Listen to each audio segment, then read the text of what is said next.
Mr. President, as we continue with what will likely be the final legislative week before the elections, it's a good time to take a look back at the year and take stock of where we are and what Congress has accomplished. The House of Representatives, of course, has spent the past year legislating.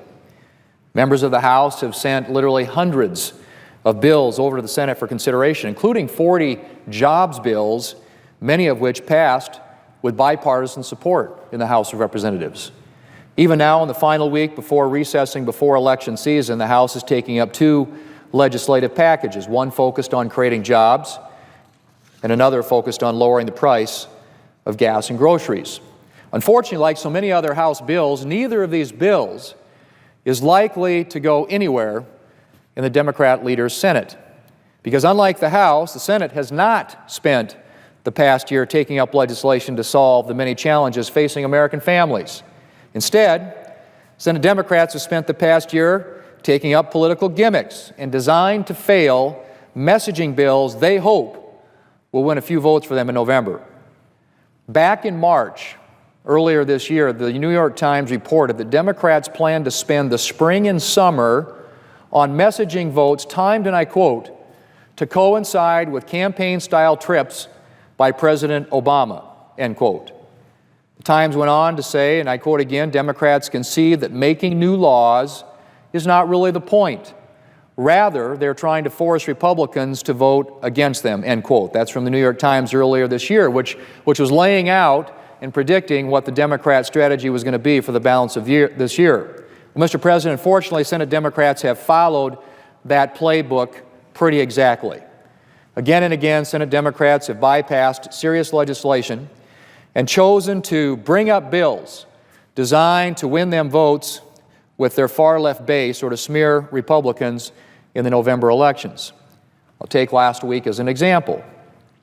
After an August recess beset by economic stagnation at home and crises abroad, including, I might add, the murder of two American journalists at the hands of ruthless terrorist group ISIS, you might think Senate Democrats would want to spend our first week back focused on the challenges our nation is facing.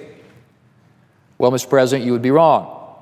Instead of legislation to address some of these challenges, Democrats chose to kick off this brief two-week session with a bill to erase many of the speech protections of the First Amendment. That's right. Faced with crises abroad and a sluggish economy here at home, Democrats thought the most appropriate use of our time last week was legislation to erase parts of the First Amendment. As with so many of the other bills that they brought up this year, Democrats knew that this legislation didn't have a chance of passing in the Senate. But they chose to bring it up anyway because they thought it might help get portions of their base out in November. And they swiftly followed it up with another designed-to-fail piece of legislation they hope to use to criticize Republicans. In fact, the newspaper Roll Call reported earlier this week, and I quote, this is from a story written about the Democrat strategy, Republicans should prepare to be criticized regardless of how they vote, end quote, on this particular bill. The article went on to quote an email that was sent to Democrat communicators which outlined plans, and again I quote, to slam Republicans for either blocking the bill once again or for letting us on the bill only to slow down the rest of the Senate, end quote. So basically the message was to Democrat communicators around here on Capitol Hill to slam Republicans no matter how they voted. If they voted to get on the bill, slam them for slowing down the Senate so we can't do other things. If they voted against getting on the bill, obviously attack them for blocking the bill. So here's the strategy, Mr. President, at this late hour of the game when we have so many big issues and challenges facing the country. It's simply to put bills on the floor that are designed to help Democrats in the fall elections and essentially to make Republicans look bad. That's a quote. That's a direct quote from an email that was sent out by Democrat communicators. Slam Republicans no matter how they vote. Either way. Take advantage of the situation, try and play politics with it. Mr. President, there's certainly a place for campaigning. There's certainly a place for politics. But the place for campaigning isn't in the halls of Congress. Our job here in Washington is to pass legislation to address the challenges facing our country. And that job doesn't change if one party controls the House and the other party controls the Senate. The Senate and the House still have a responsibility to work together to get serious legislation to the President, and that, Mr. President, is certainly what the House has tried to do. The House has sent bill after bill to the Senate. Many of them, as I mentioned earlier, are bipartisan bills. They got strong bipartisan votes coming out of the House of Representatives. But again and again, Senate Democrat leaders have said no. No to working together. No to bipartisan House legislation. No to developing bipartisan solutions. Senate Republicans' efforts have met a similar response. Again and again, Republicans here in the Senate have put forward legislation to help create jobs, grow the economy, and to provide help to working families struggling with the high price of everything from groceries to health care. Several of our bills have even received support from rank-and-file Democrats. Bills like Senator Collins' 40 Hours as Full-Time Act, which would fix an Obamacare provision that is reducing workers' hours and wages. Or Senator Blunt's Hire More Heroes Act, which would give employers an incentive to hire our nation's veterans. But the Senate Democrat leadership has refused to consider our proposals. Senate Republicans have even been prevented from offering amendments to bills that come before the Senate. Since July of 2013, Senate Republicans have been allowed just 14 amendment votes. Less than one a month in the world's greatest deliberative body, known for unlimited debate and unlimited amendment. One amendment per month, less than one amendment per month. That's what Senate Republicans have been allowed in the last year. Compare that to the House of Representatives, where the Democrat minority has been allowed 194 amendment votes over the same period. Mr. President, when the minority party is denied a voice in the Senate, it's the American people, the people that we represent, who are really being denied a voice. Democrats may not control the House, but through the amendment process, they've been able to make their constituents' voices heard. Republicans in the Senate, on the other hand, have been prevented from bringing their constituents' voices to the legislative process. Mr. President, American families are struggling.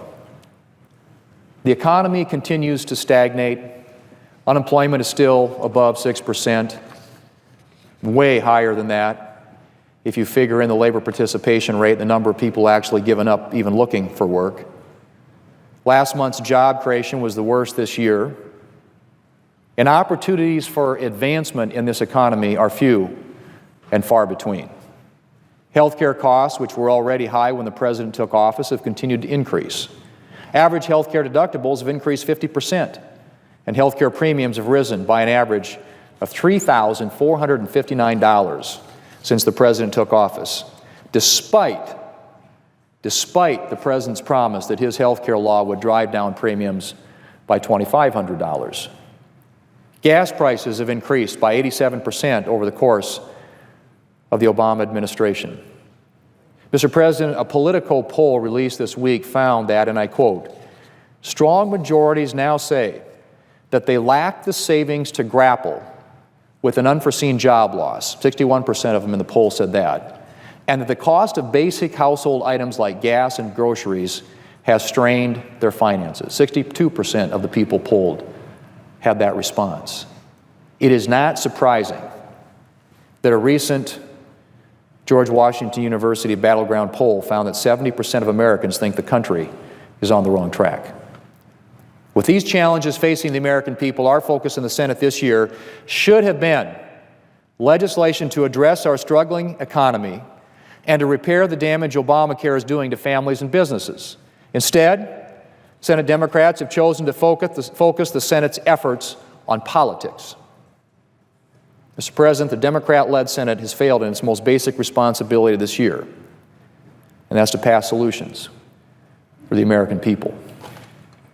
With just a few days left in the session, it's a little late for Democrats to do anything about that now. But I hope that when we return in November, things will be different. I hope Democrats will spend less time trying to save their jobs and more time trying to create jobs for the American people.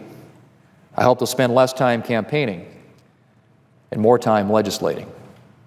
I hope they'll be ready to work with Republicans to deliver solutions for the American people. Mr. President, that's what we're here to do. That's what we ought to be focused on. All this using the floor of the United States Senate to conduct campaigns doesn't serve any constructive purpose when it comes to solving problems and meeting challenges that are being faced by the American people every single day. Chronic high unemployment, sluggish economy, reduced take-home pay, higher costs for health care and groceries and fuel. You go right down the list, college education. These are the real and present impacts of this economy on the American people and middle-class families. The United States Congress can do better. The American people deserve better. And I hope when the dust settles and the smoke clears from the November elections, that we will come back here with a renewed sense of purpose and focus on what is really important to the people that we represent in this country. Mr. President, I yield the floor.